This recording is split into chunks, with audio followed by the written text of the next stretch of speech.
Khamenei കൊല്ലപ്പെട്ടു എന്ന Israel അവകാശവാദം ഇസ്രയേൽ മാധ്യമങ്ങളും അങ്ങനെ പറയുകയാണ്. മൃതദേഹമടക്കം കണ്ടെത്തിയെന്നാണ് ഇസ്രയേലി മാധ്യമങ്ങൾ റിപ്പോർട്ട് ചെയ്യുന്നത്. ഇസ്രയേൽ ഭരണാധികാരി തന്നെ ആ അവകാശവാദവുമായി മുന്നിലെത്തി. രണ്ടാമത്തെ തവണ അഭിസംബോധന ചെയ്തുകൊണ്ട് അദ്ദേഹം വന്നപ്പോൾ പറയുന്ന കാര്യം, ഇറാന്റെ പരമോന്നത നേതാവ് തന്നെ അമേരിക്കയുടെയും ഇസ്രയേലിന്റെയും ലക്ഷ്യങ്ങളിൽ ഏറ്റവും പ്രധാനപ്പെട്ടതായിരുന്നത് ആ റിട്ടാലിയേഷൻ പൂർത്തീകരിച്ചു എന്നാണോ മനസ്സിലാക്കേണ്ടത് എന്നുള്ളത് സ്ഥിരീകരിച്ച് പറയാനായിട്ടില്ല. എങ്കിലും ഇപ്പോൾ വരുന്ന ഏറ്റവും പുതിയ വിവരങ്ങളാണത്. ഇറാനെ നിരായുധീകരിക്കുക, അവിടെ ഭരണമാറ്റം കൊണ്ടുവരിക, പരമോന്നത നേതാവിനെ വധിക്കുക എന്നീ ലക്ഷ്യങ്ങളുമായി നടത്തിയ ആക്രമണം, അതിൽ ഖമനേയിയുടെ കൊട്ടാരത്തിന് നേരെ നടന്ന ആക്രമണത്തിന്റെ ദൃശ്യങ്ങളടക്കം പ്രേക്ഷകർ കഴിഞ്ഞ മണിക്കൂറുകളിൽ കണ്ടതാണ്. ആയത്തുള്ള ഖമേനി അതിൽ കൊല്ലപ്പെട്ടിട്ടുണ്ടോ എന്നുള്ളത് വലിയ ചോദ്യമായി തന്നെ അവശേഷിക്കുന്നു. പക്ഷേ അപ്പോഴും ഇറാൻ പറയുന്ന കാര്യം സ്ഥിരീകരിക്കുന്നു എന്ന് അവർ പറയുന്ന കാര്യം ഇല്ല, ആയത്തുള്ള ഖമേനി സുരക്ഷിതനാണ്, ആക്രമണത്തിന് മുൻപ് തന്നെ അദ്ദേഹത്തെ അവിടെ നിന്നും മാറ്റിയിരുന്നു എന്നുള്ളത് ഇറാന്റെ ഭരണകൂടത്തിന്റെ ഭാഗത്തു നിന്നും വന്ന വിശദീകരണമാണ്. അദ്ദേഹം കൊല്ലപ്പെട്ടിട്ടില്ല എന്ന് ഇറാൻ അവകാശപ്പെടുന്നുണ്ടായിരുന്നു. ഫൈസൽ, ആയത്തുള്ള ഖമേനിയെ കുറിച്ച് തന്നെ നമുക്ക് പറയേണ്ട നിമിഷമാണ്.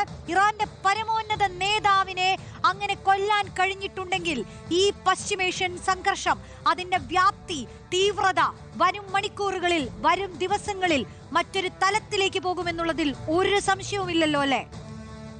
റോഷ്നി, ഇറാനെ സംബന്ധിച്ചിടത്തോളം ഏതെങ്കിലും ഒരു രാഷ്ട്രീയ നേതാവല്ല, അല്ലെങ്കിൽ ഒരു ഭരണകർത്താവല്ല ആയത്തുള്ള അലി ഖമനി എന്നുള്ളതാണ്. അദ്ദേഹത്തെ സംബന്ധിച്ചിടത്തോളം, അവരെ സംബന്ധിച്ചിടത്തോളം അദ്ദേഹം അവരുടെ പരമോന്നത നേതാവാണ്. മാത്രമല്ല ലോകമെങ്ങാണ്ടുമുള്ള ഷിയ മുസ്ലിങ്ങളുടെ ആത്മീയ നേതാവ് കൂടിയാണ്. അതായത് മുസ്ലിങ്ങളെ സംബന്ധിച്ചിടത്തോളം രണ്ട് ധാരകളാണുള്ളത്, ഒന്ന് സുന്നി മുസ്ലിംസും അതോടൊപ്പം തന്നെ ഷിയ മുസ്ലിംസും.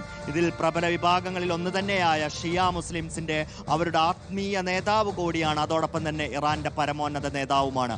അങ്ങനെ ഒരാൾ കൊല്ലപ്പെട്ടിട്ടുണ്ടെങ്കിൽ അതുണ്ടാക്കാവുന്ന പ്രത്യാഘാതം എന്നുള്ളത് ചെറുതല്ല. പക്ഷേ അമേരിക്കയെ സംബന്ധിച്ചിടത്തോളം, ഇസ്രായേലിനെ സംബന്ധിച്ചിടത്തോളം അവരാരെയാണോ ലക്ഷ്യം വെച്ചിരുന്നത് ഈ യുദ്ധത്തിലൂടെ, ഈ ആക്രമണത്തിലൂടെ അവരെന്താണോ ലക്ഷ്യം വെച്ചിരുന്നത് അത് ഖമനേയിയായിരുന്നു. ആ ഖമനേയിയെ ആദ്യഘട്ടത്തിൽ തന്നെ വധിക്കാൻ അവർക്ക് സാധിച്ചിട്ടുണ്ട് എന്നുണ്ടെങ്കിൽ അത് അവരുടെ നേട്ടം തന്നെയാണ്. പക്ഷെ അതുണ്ടാക്കുന്ന പ്രത്യാഘാതം എന്തായിരിക്കും എന്നുള്ളത് ഇപ്പോൾ നമുക്ക് പ്രവചിക്കുക സാധ്യമല്ല. കാരണം ഇറാനെ സംബന്ധിച്ചിടത്തോളം ഖമനേയിയുടെ ജീവനോളം തന്നെ, അവരുടെ രാഷ്ട്രം പോലും അത്രത്തോളം അവർക്ക് പ്രധാനമാണ് എന്ന് തോന്നുന്നില്ല.